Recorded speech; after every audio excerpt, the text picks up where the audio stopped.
In this lesson, you will create a series of hatch patterns in a mechanical drawing of a Wankel or rotary-type internal combustion engine.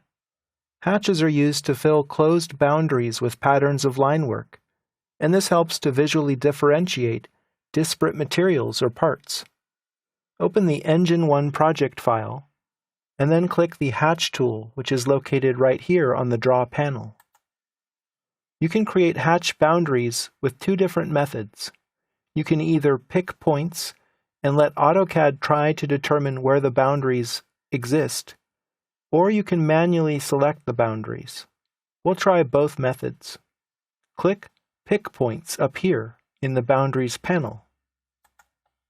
Position the cursor over different areas of the engine, and you'll see different areas highlight. These are suggested hatch patterns.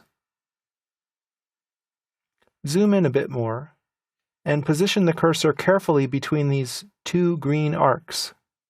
Notice that it's not finding the boundary right now. That's because everything in the boundary has to be on the screen at the same time in order for this method to work. So I'm going to zoom out and try this again.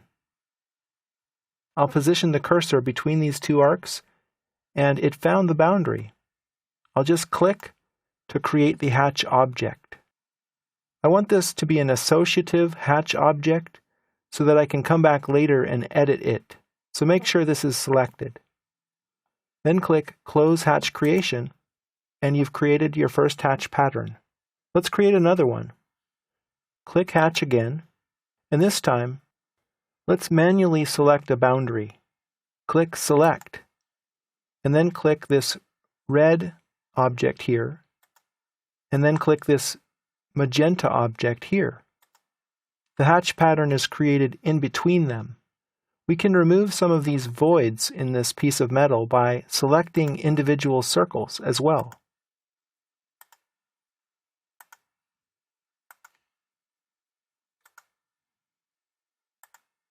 Click Close Hatch Creation, and you've created your second pattern. Let's try it again. Press Enter or the spacebar to repeat the hatch command, and then position the cursor right here. Click to create a hatch pattern, but this time let's change the pattern.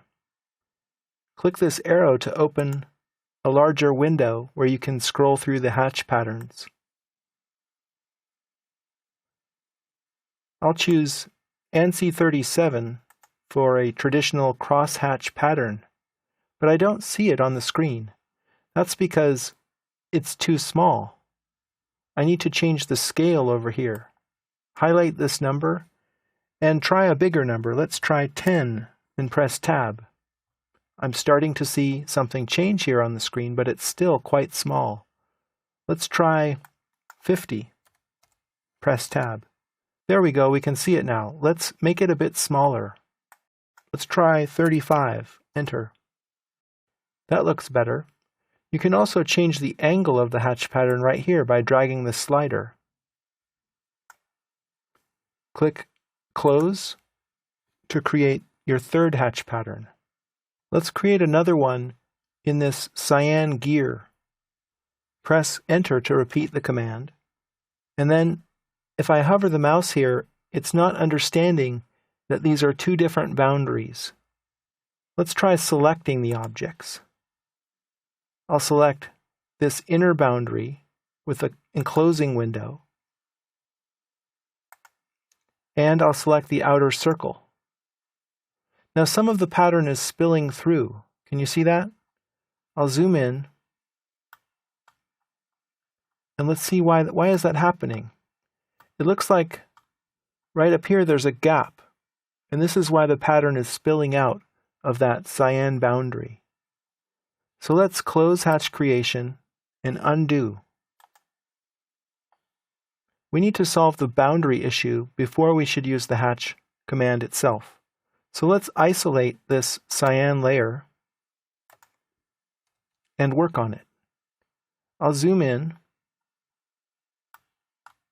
and it looks like every gear is missing a little piece. I'll draw a line to connect those two endpoints. And then array that line using the polar array tool.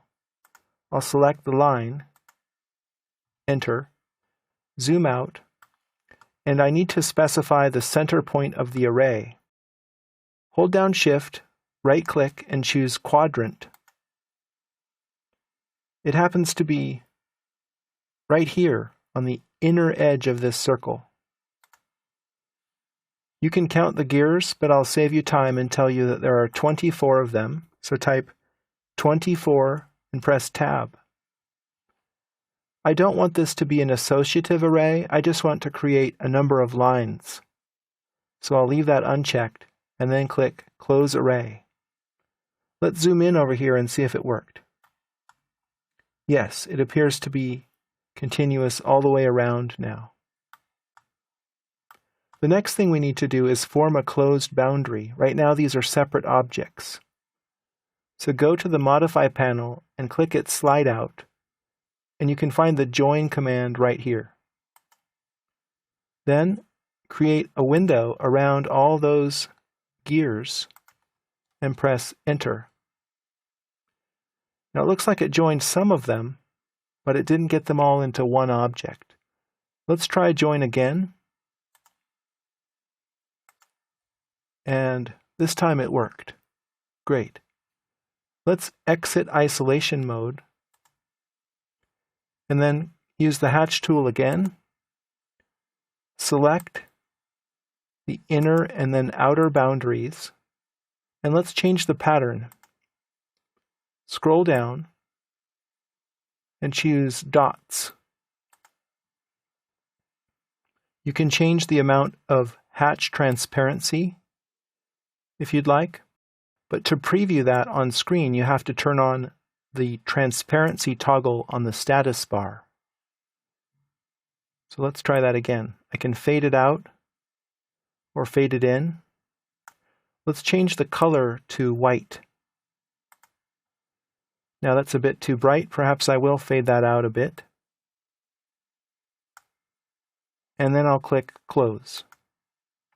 You have created hatch patterns by picking internal points and by selecting boundary edges.